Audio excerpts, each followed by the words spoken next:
بسم اللہ الرحمن الرحیم۔ کروڑوں درود اور سلام ہو محمد و آل محمد پر۔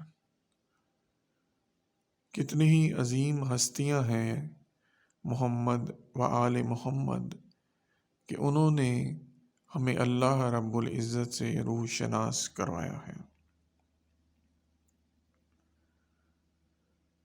اور اللہ رب العزت نے اپنے کچھ انبیاء کے ساتھ اس خاص محبت اور لطف و کرم کا اظہار کیا ہے کہ اللہ نے اپنے بہت سارے راز ان کو بتائے ہیں، اور ان ہستیوں نے جتنا مناسب سمجھا اس علم کو انسان کے ساتھ شیئر کیا ہے۔ یاد رکھیے گا، ایک علم اللہ کا ہے اور ایک علم انسان کا ہے۔ اللہ کے بھیجے ہوئے نبی اور ان کے ائمہ اللہ رب العزت کے محتاج ہیں، بے شک، اس میں کوئی شک نہیں، اور اللہ ہی کے دیے ہوئے علم سے انسانوں کی رہنمائی فرماتے ہیں۔ علم غیب کیا ہے؟ علم غیب اس قدر اس لفظ پر بحث ہو چکی ہے کہ شریر لوگ انسان کو اس میں بس الجھائے رکھتے ہیں۔ کیا انبیاء کے پاس علم غیب ہے؟ کیا فلاں انبیاء علم غیب رکھتے تھے؟ کیا انسان علم غیب رکھتا ہے؟ آپ لوگوں کو ایک سادہ سی بات بتا دوں، علم صرف اللہ رب العزت کے لیے مخصوص ہے۔ علم صرف اللہ رب العزت کے پاس ہے، اور علم صرف اللہ رب العزت کا پیدا کیا ہوا ہے، اور وہ اللہ جسے چاہتا ہے عطا کرتا ہے۔ اللہ ہی غیب کی باتیں جسے چاہتا ہے بتاتا ہے۔ تو سرچشمہ علم یا غیبت جسے ہم غیب کا علم کہتے ہیں، وہ صرف اللہ کے پاس ہے۔ وہ اپنے جن پیاری ہستیوں کو وہ عطا کرے، یہ اس کی مرضی ہے۔ تو اللہ کے اذن سے بہت ساری عظیم ہستیاں علم غیب رکھتی ہیں۔ علم غیب کیا کہ جس کا عام انسان کو علم نہیں، جو عام انسان کی نظر سے اوجھل ہے، اسے بھی وہ ہستیاں دیکھ لیتی ہیں۔ خیر، میری آج کی اس ویڈیو کا جو ٹاپک ہے وہ ہے قسمت۔ انسان ہمیشہ اپنی قسمت کو کسی نہ کسی پیراہے میں کسی نہ کسی طریقے سے کوستا ہی رہتا ہے کہ جی میری قسمت بہت اچھی ہے، کوئی کہتا ہے میری قسمت بہت بری ہے، کوئی کہتا ہے جی میں ایسے کر لیتا تو ویسے ہو جاتا، میں ویسے کر لیتا تو ایسے ہو جاتا۔ کچھ لوگ کہتے ہیں جی قسمت کچھ نہیں ہوتی، آپ اپنی محنت کریں، آپ اپنا عمل کریں، انسان اپنے عمل سے اپنی قسمت بدل سکتا ہے۔ آج میں آپ لوگوں کو بتاتا ہوں کہ یہ قسمت ہوتی کیا ہے۔ جناب ذوالفقار حسین نقوی صاحب، اللہ انہیں جنت الفردوس میں اعلیٰ مقام عطا فرمائے، ایک ایسی عظیم ہستی ہو گزری ہیں کہ جن کے ذریعے ہم تک کچھ علم پہنچا ہے، وہ وسیلہ بنے ہیں ہم تک علم پہنچانے کا۔ ایک دفعہ پھر دعا کروں گا کہ اللہ انہیں جنت الفردوس میں محمد و آل محمد کے جوار میں جگہ نصیب فرمائے۔ آپ فرماتے ہیں کہ آپ فرماتے ہیں کہ لوح، دو قسم کی لوح ہیں. ایک لوح محفوظ ہے جس کا آپ لوگوں نے تذکرہ سن رکھا ہوگا کہ جی لوح و قلم ہے. اللہ رب العزت کے پاس لوح محفوظ ہے جس پر اس نے کچھ لکھ رکھا ہے. ایک لوح محفوظ ہے اور ایک لوح معجزات ہے.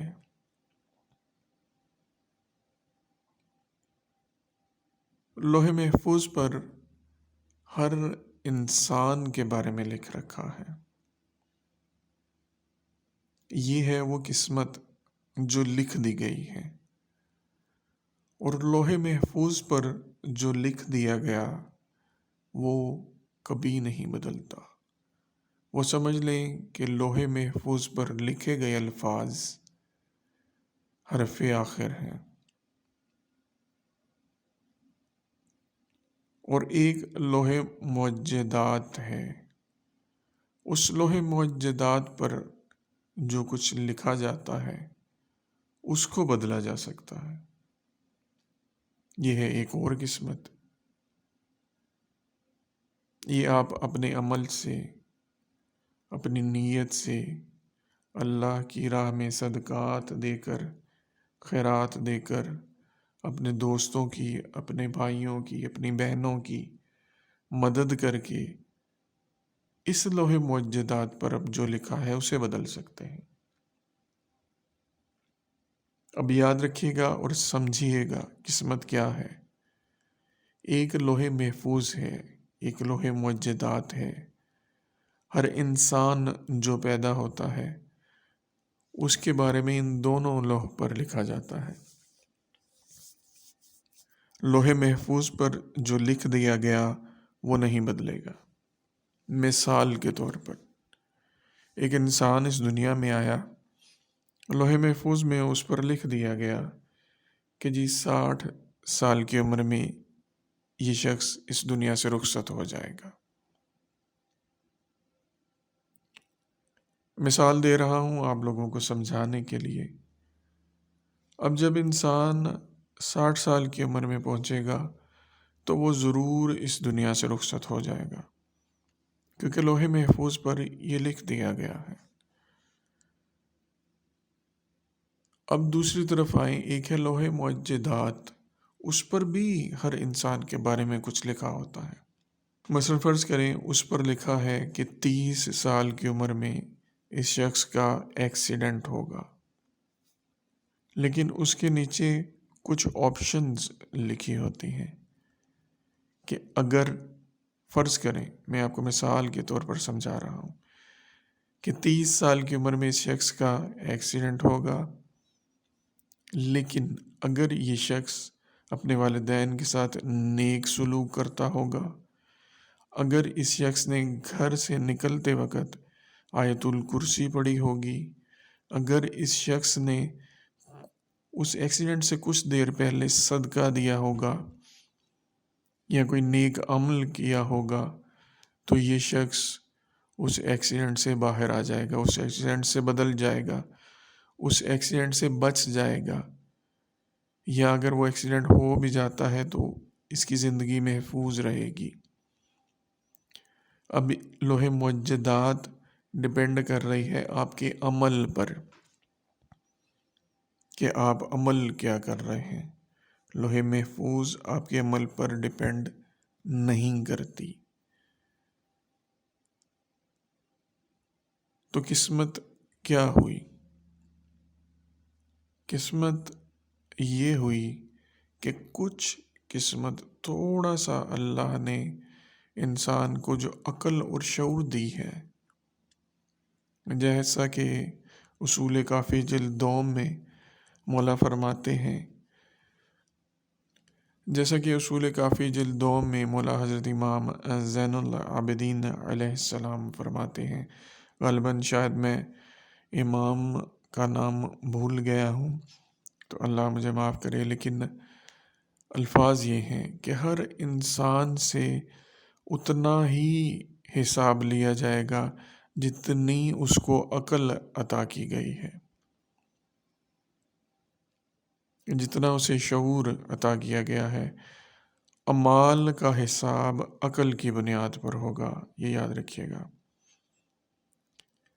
کسی انسان کو اگر زیادہ عقل دی گئی ہے، اس کو زیادہ شعور ہے، اس کو زیادہ چیزوں کا ادراک ہے، زیادہ پتہ ہے، اس کا حساب اس حساب سے ہوگا آخرت میں۔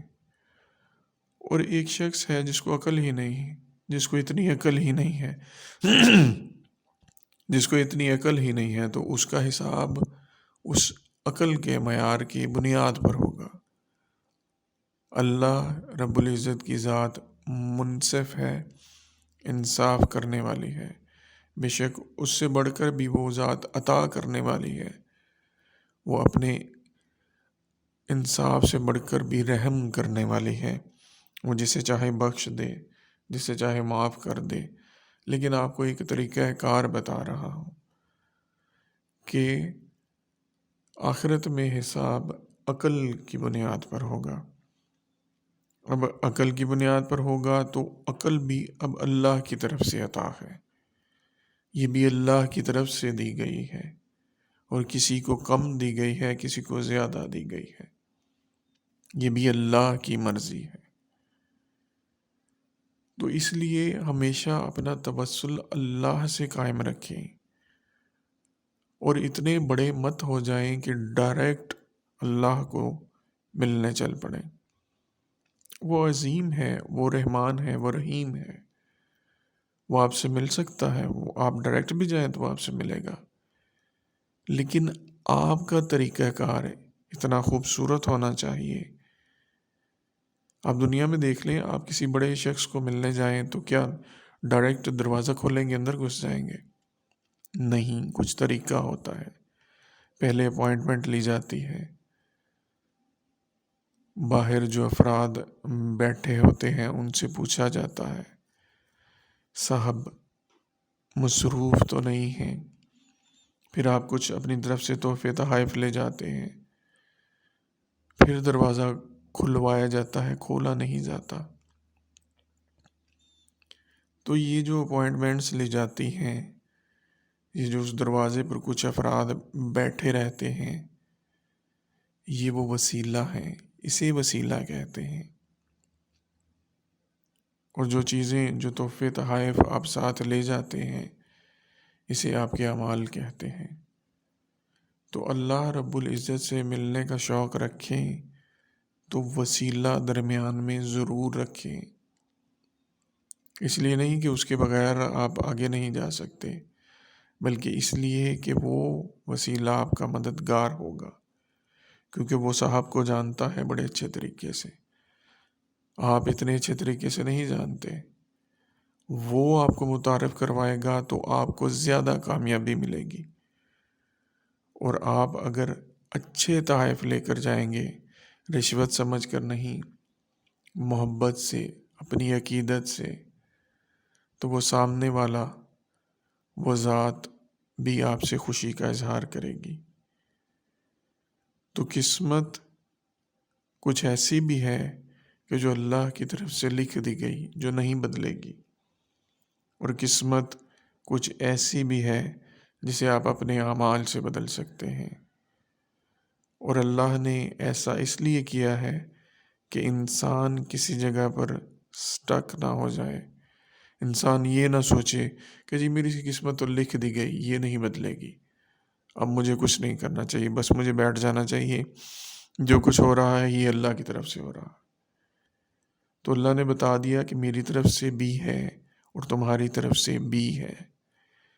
اللہ نے ایک دائرے میں انسان کو اختیار دے دیا، اللہ نے شعور دے دیا، اللہ نے بتا دیا نیک عمل کرو قسمت بدلے گی، صدقات دو قسمت بدلے گی۔ اور میں ہر دفعہ اپنی ہر ویڈیو میں کہا کرتا ہوں، نماز، روزہ، حج، زکوٰۃ بہت بڑے اعمال ہیں، کیا کیجئے، مگر یہ فرائض ہیں، ان کا ادا کرنا آپ کے سر پر ہے اگر آپ شرائط رکھتے ہیں۔ نیکی کا سب سے بڑا عمل انسان کے کام آئے، یاد رکھیے گا، میں نے لفظ انسان استعمال کیا، مسلمان نہیں۔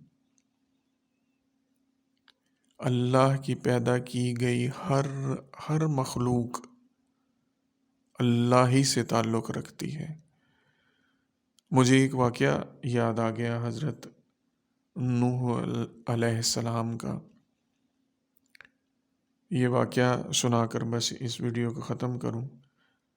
طوفان نوح کے بعد حضرت نوح علیہ السلام مٹی کے ظروف بنایا کرتے تھے۔ آپ بڑے خوبصورت مٹی کے برتن بناتے۔ ایک دفعہ ایک فرشتہ اللہ کی طرف سے آیا، اس نے حضرت نوح علیہ السلام کو پیغام دیا کہ اے نوح، اللہ فرماتا ہے ان برتنوں کو توڑ دو۔ حضرت نوح علیہ السلام نے کہا اچھا، اور حضرت نوح علیہ السلام نے برتن توڑ دیے۔ کچھ عرصہ گزرا، آپ نے پھر سے کچھ برتن بنائے اور رکھ چھوڑے۔ پھر فرشتہ آیا، اس نے کہا اللہ فرماتا ہے برتن توڑ دو۔ حضرت نوح علیہ السلام نے کچھ برتن توڑ دیے، کچھ رکھ دیے۔ پھر کچھ عرصہ گزرا، تیسری دفعہ بھی ایسا ہی ہوا۔ حضرت نوح علیہ السلام نے برتن بنائے، اللہ کی طرف سے فرشتہ آیا، حضرت نوح علیہ السلام نے کچھ برتن رکھ لیے، کچھ توڑ دیے۔ اب حضرت نوح علیہ السلام اللہ کی طرف متوجہ ہوئے۔ اب یہ چیز بار بار ہو رہی تھی۔ حضرت نوح علیہ السلام اللہ کے برگزیدہ نبی ہیں، انہیں سمجھ آئی کہ اس کے پیچھے ضرور کچھ اللہ کا راز ہے۔ حضرت نوح علیہ السلام نے اللہ سے توسل کیا کہ اللہ، یہ کیا راز ہے؟ میں اتنی محنت سے یہ ظروف بناتا ہوں، اتنی محنت سے، اتنے خوش دلی سے، اور تیرا حکم آتا ہے برتن توڑ دو۔ تو غیب سے آواز آئی، اے نوح، تیرے کہنے پر میں نے اپنی ساری مخلوق ختم کر دی، اور تجھ پر میرے کہنے سے چند ظروف توڑنا گرا ہے۔ گوہ کہ اللہ نے حضرت نوح علیہ السلام کو ریئلائز کروایا کہ وہ بھی کافر تھے لیکن میرے بندے تھے۔ تو اللہ ہی کے پیدا کیے گئے انسان ہیں، چاہے وہ کافر ہیں، وہ بھٹک گئے ہیں، ان کی سوچ، ان کی عقل ختم ہو گئی ہے، مگر اللہ کے پیدا کیے ہوئے ہیں۔ تو اللہ کے پیدا کیے ہوں کی جب مدد کریں تو یہ مت سوچا کریں کہ سامنے والا مسلمان ہے کہ نہیں۔ ہاں، اگر کوئی بالکل ہی لمٹ کراس کر چکا ہے، ایک لائن کراس کر کے ظلم کی طرف جا چکا ہے، ظالم بن چکا ہے، تو پھر آپ کی سوچ مختلف ہونی چاہیے۔ بہرحال اللہ کے پیدا کیے ہوئے انسانوں کی مدد کیا کریں تاکہ آپ کی بھی مدد کی جائے، اور جب مدد اللہ کی طرف سے کی جائے تو وہ عظیم ہوتی ہے۔ چلتے چلتے سب کے لیے دعا کروں گا کہ اللہ ہر کسی کا حامی و ناصر ہو۔ ملتے ہیں انشاءاللہ ایک نئی ویڈیو کے ساتھ۔ اللہ حافظ۔